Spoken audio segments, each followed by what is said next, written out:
Assalamualaikum warahmatullahi wabarakatuh.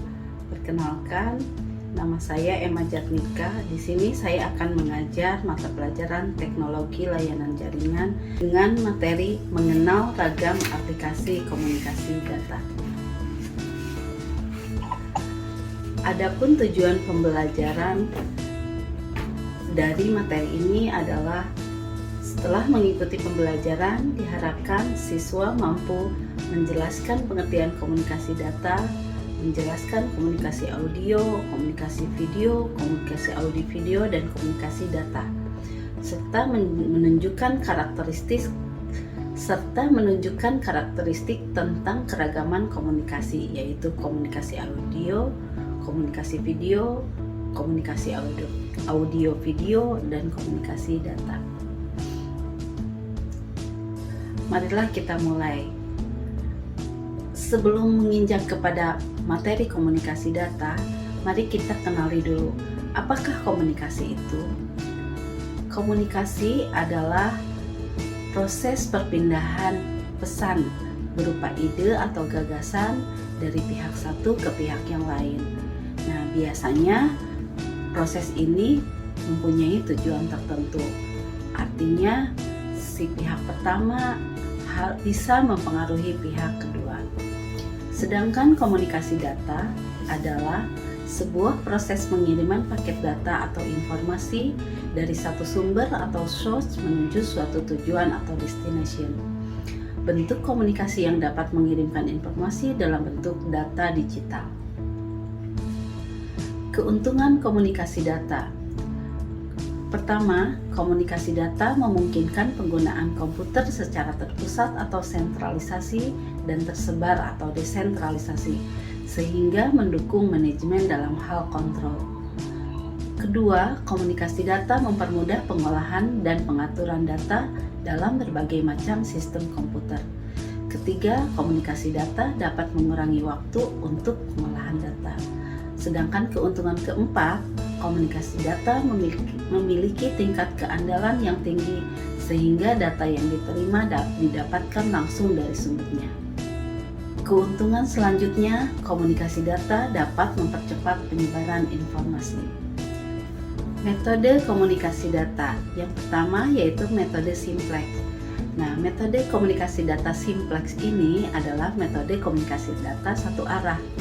Artinya hanya satu pihak yang bisa memberikan informasi kepada pihak lain. Contohnya misalkan kita menonton televisi, itu adalah metode komunikasi simplex. Atau mendengarkan musik, itu adalah contoh metode komunikasi simplex.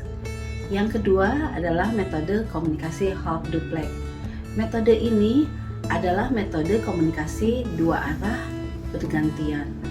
Artinya apabila satu pihak memberikan informasi, maka pihak lain tidak bisa memberikan informasi, artinya hanya mendengarkan. Tapi pada suatu saat pihak yang kedua memberikan informasi kepada pihak pertama, maka pihak pertama tidak bisa memberikan informasi kepada pihak kedua. Contohnya komunikasi menggunakan hand talkie atau menggunakan walkie talkie. Yang ketiga adalah metode komunikasi data full duplex. Metode full duplex adalah metode komunikasi dua arah bersamaan. Jadi antara pihak pertama dan pihak kedua dapat saling berkomunikasi satu sama lain. Contohnya misalkan komunikasi teleponan atau video call. Itu merupakan metode komunikasi full duplex. Elemen komunikasi data. Yang pertama adalah source atau sumber, di mana elemen ini yang membangkitkan data atau informasi dalam bentuk data digital atau merupakan penghasil data untuk ditransmisikan. Yang kedua adalah transmitter atau sender atau pengirim. Elemen ini adalah elemen untuk memproses data atau informasi yang berasal dari sumber atau source agar dapat disalurkan oleh sistem atau media transmisi. Yang ketiga adalah transmission system atau sistem transmisi, yaitu berupa jalur tunggal atau jalur kompleks yang menghubungkan sistem sumber dengan penerima, atau merupakan jalur transmisi tunggal atau single transmisi line, atau jaringan kompleks atau complex network sebagai penghubung antara sumber dengan destination atau tujuan.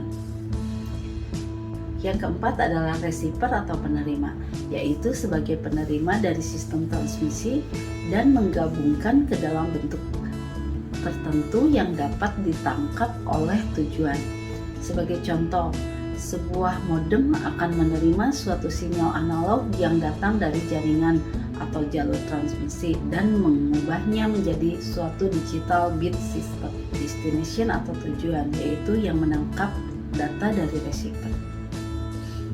Ciri-ciri komunikasi data. Yang pertama, adanya penyerahan atau delivery. Jadi, data harus dihantar ke destinasi yang betul. Yang kedua, akurasi atau akurat.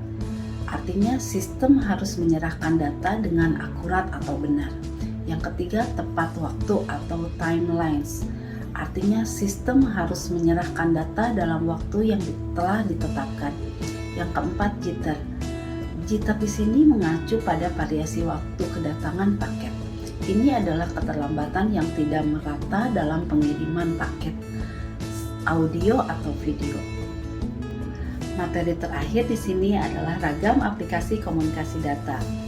Yang pertama adalah komunikasi audio, yaitu komunikasi yang hanya bisa ditangkap oleh indera pendengaran.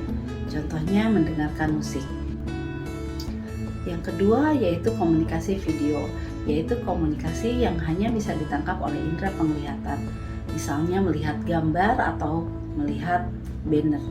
Yang ketiga adalah komunikasi audio video, yaitu komunikasi yang bisa ditangkap oleh indera penglihatan dan indera pendengaran, contohnya menonton televisi. Baiklah, sekian, terima kasih atas perhatiannya. Wassalamualaikum warahmatullahi wabarakatuh.